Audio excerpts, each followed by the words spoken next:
수요 말씀 기도회 2022년 1월 12일 함께 말씀을 나누시겠습니다. 기독교 핵심 진리 일부 계시의 말씀 가운데 다섯 번째, 여섯 번째 이제 우리 그 교재를 보니까 합쳐서 해도 될 것 같아요. 그래서 5번, 6번 이렇게 하나님의 법, 하나님의 선지자들 계시의 파트에서 지금 말씀을 나누는데 하나님의 법을 우리에게 계시해 주신 것이죠. 누구를 통해서요? 선지자들을 통해서 하나님의 계시를 우리에게 주셨다. 그런 내용이 되겠습니다. 참조 선구 출애굽기 20장 10계명이 있는 말씀입니다. 우리 함께 읽겠습니다. 시작. 하나님이 모든 말씀으로 일러 가라사대 나는 너를 애굽 땅 종되었던 집에서 인도하여 낸 너희 하나님 여호와로라. 너는 나 외에 다른 신들을 내게 있게 말지니라. 이제 첫 번째 계명이고 계속해서 10계명이 있는데 너무 기니까 3절까지만 우리 1절부터 3절까지 이렇게 보시면 이런 내용이 있습니다.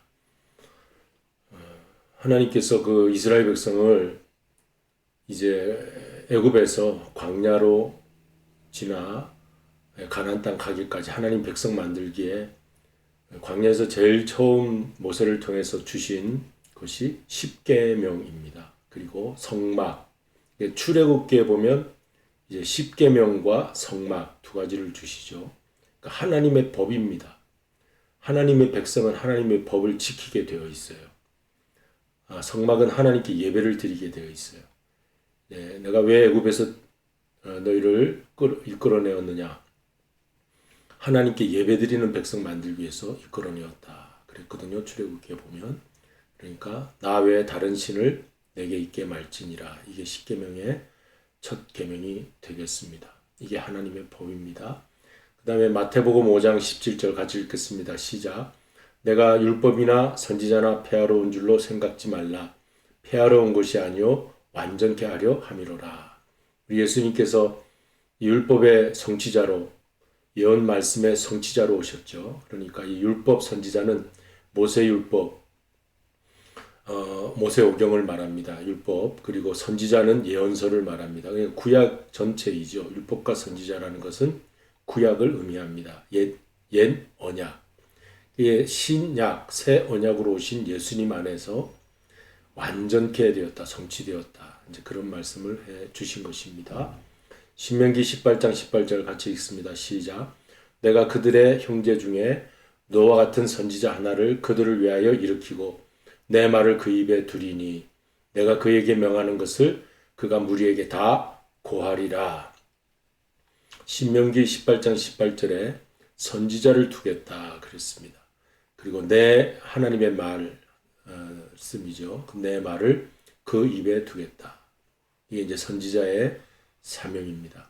에베소서 4장 11절 12절 같이 읽습니다. 그가 혹은 사도로 혹은 선지자로 혹은 복음 전하는 자로 혹은 목사와 교사로 주셨으니 이는 성도를 온전케 하며 봉사의 일을 하게 하며 그리스도의 몸을 세우려 하심이라. 이 그리스도의 몸은 교회를 말하는 거죠. 이제 교회 성도들 온전케 하고 또 봉사의 일, 교회 안에서의 봉사뿐만 아니라 사회 이웃을 위한 봉사도 해당하겠죠. 이러한 일을 할 뿐만 아니라 그리스도의 몸 교회를 세우려 누구를 세웠습니까? 사도, 선지자, 복음 전하는 전도자, 목사와 교사. 이런 은사를 주신 것은 교회를 세우려 하심이라. 그러니까 오늘 우리 교회 안에서 이런 사도의 역할, 선지자의 역할, 복음 전하는 또 목사, 교사의 역할을 하는 것이 하나님의 그 교회를 세우는 일이다 하는 것을 우리가 알 수가 있겠죠. 이렇게 우리 성경 말씀을 먼저 보시고 그 다음에는 교재를 이제 요약해 봤는데 교재가 5과 6과가 이렇게 어려운 교재 내용은 아니었어요. 그래서 이 하나님의 법을 강조하고 있습니다. 우리 사람들은 사실 어떤 법에 의해서 살아가게 되죠. 법의 테두리 안에서 우리 살지 않으면 우리는 무법자가 되고, 그리고 무정부 상태, 법이 없다면, 질서가 없다면, 제도가 없다면 우리는 무정부 상태에서 아주 난장판의 세상이 되고 말 것입니다. 폭도들이 마켓을 완전히 창문을 다 깨뜨리고 들어가서 물건 훔쳐내고 하는 뉴스를 가끔 보거나, 또 외국에서도 지금 폭동이 일어나거나 하는 이런 모습을 보면 완전 무질서 상태 아닙니까? 어떤 법을 어기는 거예요. 이제 어떤 인간의 제도와 법이 있는데 그것을 어겨도 그렇게 난리가 나는데, 우리 인간에게 하나님이 법을 주셨는데 그 법을 지키지 않으면 이 세상 인간의 삶은 완전히 무너지게 될 것입니다. 그리고 이제 하나님의 법이라고 하는 것은, 하나님이 주시는 것은 하나님 자신이 법 자체이시다. 그렇게 하나님은 법 자체이시다 하는 것이죠. 그래서 우리가 이 제1부 계시의 부분에서 5가 6가까지 왔는데, 하나님이 우리에게 계시해 주시는 분이십니다. 창조주 하나님께서 우리에게 이 세상에 우리를 지으시고 이 세상 땅에서 잘 법칙에 따라 살라고, 우리 하나님이 법 자체이신 하나님이 우리에게 법을 주신 건데, 그게 축약하면 십계명이고, 십계명 따라 살면 되죠, 우리는. 그리고 이제 좀 더 나아가면 구약의 모세오경에 있는 율법이고, 그것을 다 지키지 못하니까 신약의 새로운 약속으로 오신 예수님 안에서 성취된 하나님 사랑, 이웃 사랑 두 가지 계명이죠. 그 하나님 사랑, 이웃 사랑이라고 하는 두 가지 계명 안에, 하나님의 법 안에 우리 인생이 살아가도록, 예수님 안에서 살아가도록 그렇게 하나님이 제정하신 것입니다. 그래서 하나님의 인간에게 성경의 법칙을 따라 살라고 요구하실 수 있는 분이에요. 하나님이시니까, 창조주이시니까. 그리고 하나님은 인간에게 의무를 부과하시고 또 순종을 명령하시는 분입니다. 하나님의 뜻에 따라 이렇게 살라, 의무와 그 명령을 순종하라 하십니다. 또한 그의 법을 어기는 불순종에 대해서는 징계하실 수도 있는 분입니다. 하나님은 사랑의 하나님이시지만 또 무슨 하나님이십니까? 공의의 하나님이십니다. 공의와 사랑, 사랑과 공의. 그러니까 한없이 참고 용서하시는 사랑이 있지만, 그러나 그 죄와 악을 그대로 놔두지 아니하시고 징계하시는 하나님이시다 하는 것을 우리가 잘 알아야 합니다. 그러니까 구원자 하나님일 뿐만 아니라 심판자 하나님이신 것이죠. 어느 날 심판의 자리에 우리는 다 서게 될 것입니다. 자, 그래서 우리는 자율로만 살 수 없습니다. 자율적인 인간이라 그렇게 말하는데 굉장히 인본적인 생각이에요. 어떻게 인간이 유한한 존재요, 또 흠이 많고 또 이렇게 자신 하나 제대로 잘 컨트롤할 수 없는 것이 우리 인간이 아닙니까? 하루에도 몇 번씩 우리가 넘어지기도 하고 다시 일어나기도 하고, 또 오만 가지 생각 속에 우리가 흐트러진 생각 속에 우리가 살아가는 인간인데 어떻게 자율로 맡기면 되겠습니까? 그래서 AI 시대, 자율주행, 이러한 AI 시대, 인공지능 시대, 차가 아직 자율주행을 할 수 없는 이유는 인간 때문에 그렇답니다. 로봇들만 운전하면은 로봇, 인공지능이 로봇이 타고 있는 그 차들만 도로에 있다면 자율주행이 된다고 그래요. 그런데 인간이 누가 하나 그 차에 운전석에 앉아서 타기 시작하면 유턴을 하거나 불법적으로 좌회전을 하거나 하면 그 인공지능 로봇들이 다 혼란스러워진대요. 완전히 깨트려진대요. 그래서 자율주행이 어렵다. 인간들은 운전석에 앉지 않는 그날이 올 때 진정한 자율주행이 될 것이다. 그게 무슨 말입니까?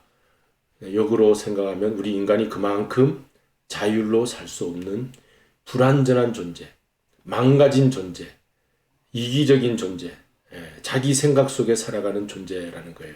내 생각에는 괜찮겠지. 내가 좌회전해도 되겠지. 하지만 모든 질서가 그때부터 깨트려지는 거예요. 그게 자율입니다. 우리는 로봇으로 하나님이 또 만들지 않으셨기 때문에 선택할 수가 있어요. 좌회전할 것인가 우회전할 것인가. 그러니까 그런 속에서 우리는 하나님의 법을 따를 것인가, 우리는 내 마음대로 사는 법을 따를 것인가. 우리는 여기서 선택해야 되겠죠. 그런데 우리 하나님의 법을 따르고자 하는 사람이 다 살고 있다면 문제가 없는데, 하나님의 법을 떠나 자기 마음대로 살겠다는 사람이 한 사람이라도 껴 있다면 그 모든 것이 깨뜨려지는 거죠. 무질서가 되는 거죠. 그래서 이 자율이라는 것이 좋은 듯 보이지만 이건 굉장한 인본주의예요. 그래서 우리는 하나님의 법으로 살아야 된다. 인류의 도덕 상태는 남의 통제와 질서에 따를 수밖에 없어요. 역사를 쭉 지켜보면은. 그래서 그걸 타율이라고 하죠. 타율 중에서 이제 타율의 지배를 받으며 법과 권위에 따라 지금 살아가고 있지 않습니까? 그래서 법을 어기면 감옥에 가기도 하고 가둬두는 거죠. 자유롭게 못하고 방종하지 못하게 감옥 속에 이제 가두게 됩니다. 법을 어기니까 어떤 권력의 권위 아래 따라 살게 되어 있죠. 무정부 상태가 되니까 그렇습니다. 그래서 이제 권력자들이 이제 그 폭도들을 진압하기 위해서 군대를 동원하기도 하고, 그렇게 타율적인 세상에 우리가 살 수밖에 없지만, 그래서 인간이 만든 그 타율 속에 우리는 살 수 없고, 진정한 정말 선한 통치를 하시는 가장 바른 타율은 하나님에 의한 통치, 하나님의 법, 신율이라고 합니다. 신율을 따라야 된다. 이렇게 하나님이 계시해 주셨어요. 우리가 이제 계시 일부 계시 파트에서 지금 이 말씀을 나누는데, 하나님의 법을 우리에게 계시로 주셨으니까 그것이 뭡니까? 십계명입니다. 출애굽기 20장에. 출애굽기는 창세기에서 하나님께서 아브라함의 이제 모든 민족에 이제 하나님을 섬기는 그런 자녀들을 주겠다 약속하셨고, 아브라함의 자손들이 이제 이삭, 야곱으로 내려오면서 하나님의 백성 12지파 백성이 되죠. 근데 이제 애굽에 가서 300년 동안 노예살이 하다가 하나님이 내 백성이다, 나와서 나에게 예배드려라, 모세를 들어서 출애굽을 시킵니다. 그리고 주신 법이 출애굽기 20장에 십계명이에요. 이 법대로 사는 게 하나님 백성이다. 이 십계명대로 살지 않으면 하나님의 백성이 될 수가 없죠. 그것을 이루신 분이 우리 예수 그리스도, 신약으로 오신 예수 그리스도. 그래서 이 계시 파트를 지금 공부하는데 하나님의 법에 대해서 우리가 공부했습니다.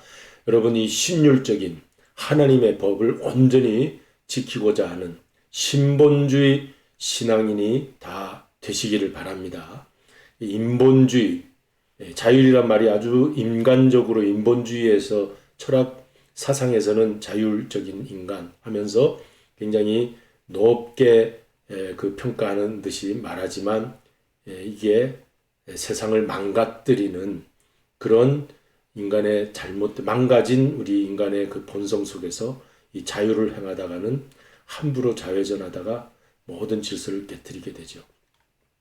그러므로 우리는 신본주의 따르는 신율적인 사람, 하나님의 성경 말씀을 꼭 붙들고 말씀대로 성경적 가치관을 가지고 살아야 되겠다 고백하는 우리 마지막 시대 그리스도인이 되어야 할 줄로 믿습니다. 그 다음에 우리가 이제 육가 교재에 하나님의 선지자들이라고 했습니다. 그 법을 누가 전합니까? 그 법을 우리 백성들에게 누가 전했냐면 선지자들이 전했어요. 그래서 이 하나님의 계시의 말씀, 이 법을 십계명을 잘 지키라고 이스라엘 백성에게 항상 하나님 말씀을 선포한 그러한 하나님이 세운 종들이 바로 선지자들입니다. 그러니까 선지자들은 하나님의 계시의 말씀을 받았죠. 그래서 저들은 이스라엘의 종교 개혁자인데 왜 나 외에 다른 신을 섬기지 말라 했는데 다른 신을 섬겼어요. 이스라엘 백성들이 자꾸 우상 숭배했어요. 선지자들이 왜 나타납니까? 우상 숭배할 때마다 하나님이 보내세요. 그래서 내게로 돌아오라 그렇게 말씀하죠.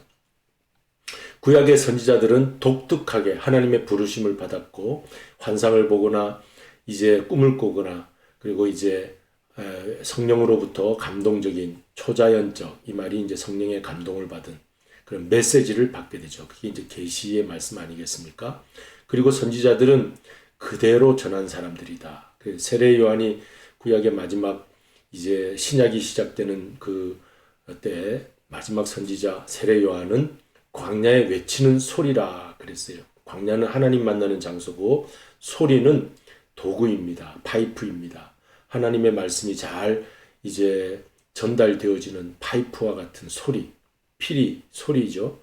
그래서 소리가 잘 부는 사람의 소리가 잘 나갈 수 있도록 도구의 역할을 하는 게 선지자다. 그래서 성령의 인도를 받았으므로 그들의 말은 곧 하나님의 말씀이었던 것입니다.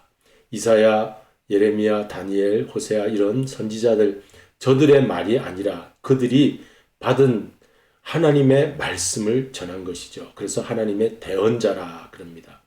하나님의 말씀을 대언하는 사람들이 선지자입니다. 저들은 자기가 항상 백성들 앞에서 말씀을 전하면서 여호와께서 말씀하시되라고 했습니다. 선지자의 메시지는 두 가지입니다. 예배 갱신을 부르짖었어요. 그리고 사회 정의 실현, 그래서 공의라고 그러죠. 예배 갱신에 대해서는 말라기서나 우리가 또 이제 에스겔서 성전에 대한 말씀, 또 이사야서도 예배 갱신을 많이 말했죠. 여호와, 이제 여호와를 알라, 호세아서 이런 데서 많이 말했고, 사회 정의 실현, 공의에 대해서는 공의가 하수같이 흐르게 하라. 아모스서죠. 아모스서에서 우리 선지자들이 하나님의 말씀을 전하였습니다. 이 두 가지를 메시지, 두 가지 선지자들의 메시지다 하면 알겠어요. 예배갱신은 뭡니까? 하나님에 관한 것이죠. 예수님의 언어로 표현하면 하나님 사랑이죠. 사회정의 실현은 뭡니까? 구약적인 의미에서의 공의, 사회정의 실현. 그래서 오늘날 예수님의 표현으로 하면 이웃사랑이죠. 이웃사랑, 하나님 사랑, 이웃사랑. 우리 성경은 항상 이 두 가지 메시지를 우리에게 전하고 있습니다. 그래서 예배에 관하여는 하나님께 정결한 제사를 드리는가? 항상 선지자들은 정결한 제사를 드리라. 역겨운 제사 드리지 말라 그랬어요. 이제 하나님이 내쳐버린다 그랬습니다. 그래서 우리 하나님 앞에 형식적인 예배를 드리러 우리 교회에 나오면 안 됩니다. 하나님 앞에 항상 몸과 마음을 깨끗이 하고 이제 겸손하게 하나님을 만나러 나온다 해야 되는데 이런 그 예배 갱신, 예배 개혁 이것을 우리가 꼭 기억해야 됩니다. 그리고 사회적 공의에 대해서는 구약에서는 약자에 대해서 많이 이제 선지자들이 얘기를 했습니다. 그 당시 기득권자, 종교 지도자들이 대제사장이나 이런 분들이 다 왕과 결탁되어 있고 정부의 정권 가진 사람들과 결탁되어서 약한 사람을 수탈했어요. 그런 그 종교 지도자들에 대하여 신랄하게 선지자들은 비판했습니다. 절대로 오늘날 이 시대에도 교회 지도자들이 권력과 야합해서는 절대 안 됩니다. 그래서 교회 안에 어떤 정치인이 와서 인사한다고 해도 나중에 끝나고 나서 그 서울의 큰 교회에서 뭐 대통령 후보라고 해도 그 주차에 그 뭐죠?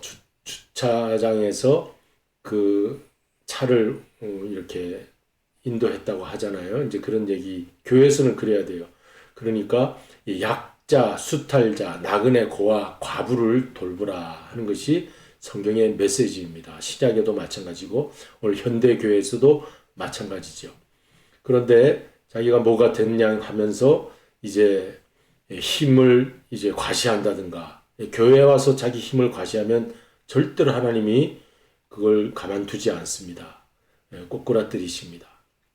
교회에서는 겸손해야 되고 자기를 낮춰야 되죠. 그래서 자기 자랑한다든지 자기를 높인다든지 그런 모습이 있어서는 안 되는 거예요. 그래서 참 선지자는 회개하라 했습니다. 메시지를 회개하라고요. 하나님을 잘 안 믿으니까요. 하나님을 우상 숭배하니까 그러니까 회개하라 그랬죠. 우상 숭배하는 게 뻔히 보이는데도 그냥 가만히 놔두는 건 거짓 선지자예요.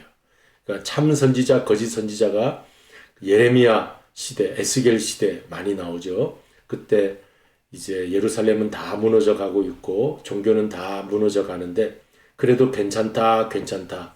거짓 선지자들은 괜찮다는 말을 많이 전해요. 참 선지자는 회개하라는 말을 전해요. 오늘날 이 시대에도 교회가 회개의 설교를 많이 전해야 됩니다. 이만큼 우리 믿는 거 잘하고 있다 이렇게 전하는 거 거짓 선지자일 수 있습니다. 참 선지자 노릇을 해야 되죠. 그래서 참 선지자는 항상 핍박을 받았어요. 사람들로부터 거절을 받았습니다. 그러나 거짓 선지자는 환영을 받았다고 그래요. 그러니까 저희는 신학교 다니면서 세 가지 항상 이사갈 준비하라. 그리고 설교 말씀 전할 준비하라. 그리고 죽을 준비하라. 그렇게 배웠어요. 그렇게 배웠는데 그만큼 핍박과 거절을 항상 이렇게 달고 다녀야 되죠. 네, 나를 괜찮다, 나를 환영해달라 이렇게 하는 것은 하나님 말씀 메시지 전하는 모습이 아닙니다. 그래서 이 참 선지자, 거짓 선지자 이 시대도 우리가 영적으로 잘 분별해야 할 것입니다. 구약에 선지자가 있다면 신약에는 사도들이 있습니다. 그래서 사도들도 마찬가지의 삶을 살았어요. 똑같은 특성을 가지고 사도들의 그 형편들을 보십시오.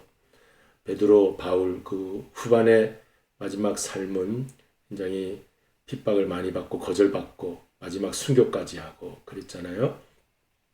그러면 오늘 이 시대에도 가짜 목사들이 참 많은 것 같아요. 이 미국에서 어쩌다가 목사가 되었는지 어떤 신학적 배경을 가졌는지 알 수가 없는데 그런 이제 이름만 무늬만 목사이죠. 절대로 그런데 잘못 넘어가서는 안 됩니다. 그래가지고 교회 안에 들어와서 얼마나 어린 초신자들, 어린 양들을 넘어뜨리려고 하는지 정말 사도들, 선지자들 보기에 부끄러운 그런 삶을 살고 있는 것을 보게 되는데 우리는 행여나 그런 자리에 있을까? 많이 선생이 되지 말라고 그래요. 야고보서 3장 1절에 하나님께서 더 나중에 심판날 우리에게 물을 것이 있다 그랬어요. 많이 지도자, 선생이 되지 말라고 그랬습니다. 얼마나 옷깃을 여미고 겸허하게 엎드려 기도해야 하는지 모르겠어요. 자, 이렇게 우리 계시 파트에서 하나님의 법, 신본주의로 정말 살아야 되겠다. 선지자들이 그런 말씀을 전했다. 이걸 두 가지를 배웠는데 여러분은 인간적인 법 그리고 인간적인 그런 어떤 자율로 살기를 원하십니까? 아니면 정말 하나님의 법이 있다. 나는 그 법대로 살겠다. 여러분 원하십니까? 그렇다면 그 법을 하나님의 법을 전해주는 말씀 사역자, 선지자들과 사도들이죠. 오늘 이 시대까지 이어져 온 그러한 하나님의 법을 우리에게 전해주는 분이 있다면 그리고 또 그 분 자체는 정말 똑바로 살아야 될 뿐만 아니라 우리 교회에서는 그런 영적 분별을 가지고 그런 말을 정말 내가 들어야 되겠다. 아무 그 유튜브라고 아무 말씀이나 들어서는 안 되고 또 교회라고 해서 아무 그 교회 메시지를 들어서는 안 되고 정말 영적 분별해서 마지막 때는 저도 지금 저 자신에게 하는 말입니다. 저도 이 가짜 목사가 되지 않고 참 목자가 되고 참 선지자 돼야 되겠다. 저한테도 얘기하는 것이고 이 하나님의 법이 엄미하게 살아있다. 이런 말씀을 우리 오늘 함께 나누었습니다. 아무쪼록 이 말씀을 붙잡고 편안하다, 괜찮다라는 보다는 정말 내 가슴을 치는 어떤 회개의 메시지가 나한테 있는가 그렇게 받아들이고 하나님을 또 찾으시는 놀라운 축복의 한 주간이 되시기를 바랍니다. 하나님의 은혜 우리 복음성과 함께 나누시겠습니다.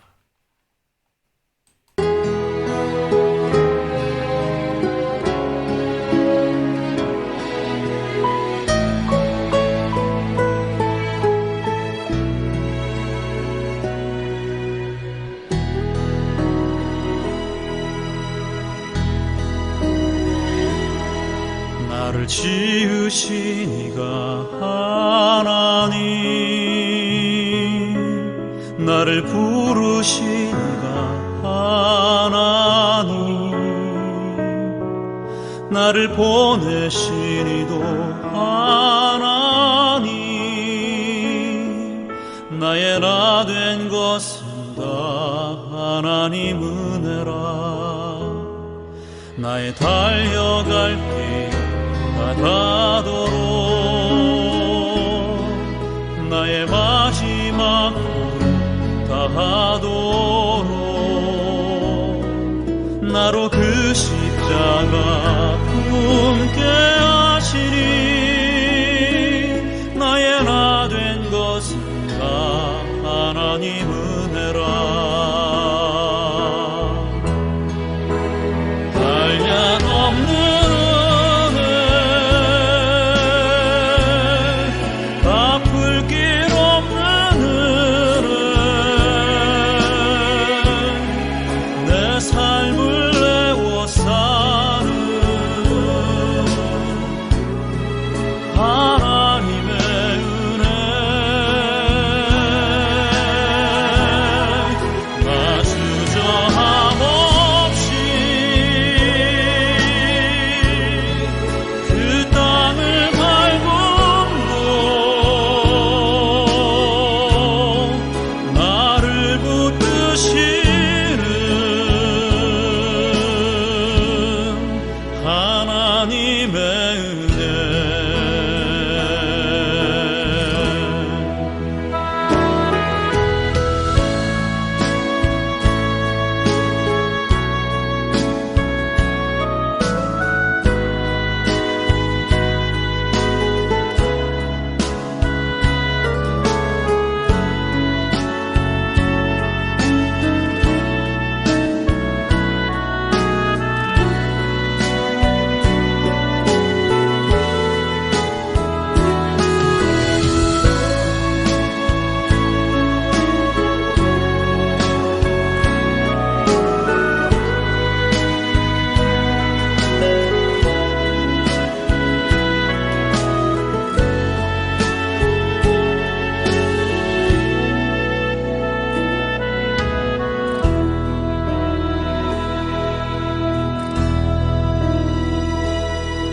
나를 지으시니가 하나님,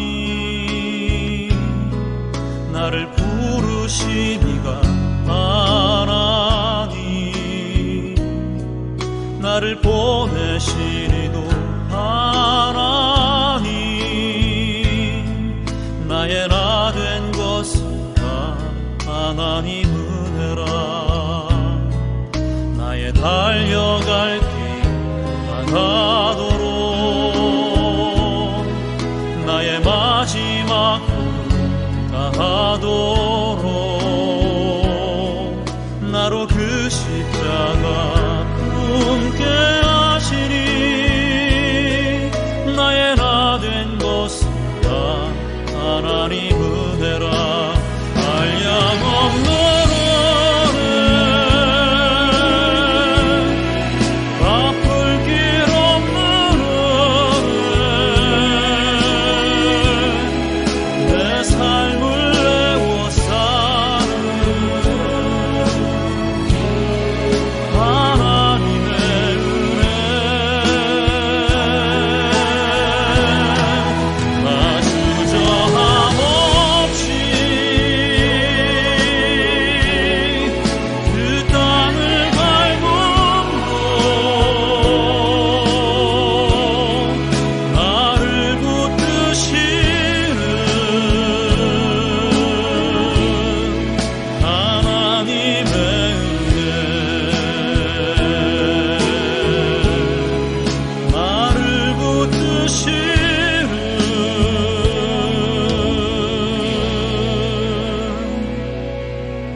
하나님의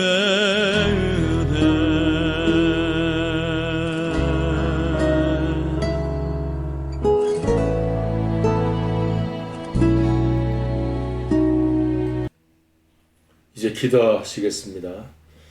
하나님 아버지, 이 어지러운 세상에 정말 하나님의 법대로만 살겠다고 주님 앞에 다짐하는 신율적인 신본주의의 신앙을 가진 저희들이 되게 하여 주시옵시고 성경 한 권으로 이 세상에 하나님 말씀만으로 우리가 정말 질서 있는 하나님의 통치하시는 그 삶을 살 수 있도록 인도하여 주시옵소서. 그러한 또 하나님의 법과 또 하나님의 선지자로서의 사명을 저희 교회가 감당할 수 있도록 인도하여 주시옵소서. 예수님의 이름으로 기도드리옵나이다. 아멘. 하늘에 계신 우리 아버지의 이름을 거룩하게 하시며 아버지의 나라가 오게 하시며 아버지의 뜻이 하늘에서와 같이 땅에서도 이루어지게 하소서. 오늘 우리에게 일용할 양식을 주시고 우리가 우리에게 잘못한 사람을 용서하여 준 것 같이 우리 죄를 용서하여 주시고 우리를 시험에 빠지지 않게 하시고 악에서 구하소서. 나라와 권능과 영광이 영원히 아버지의 것입니다. 아멘.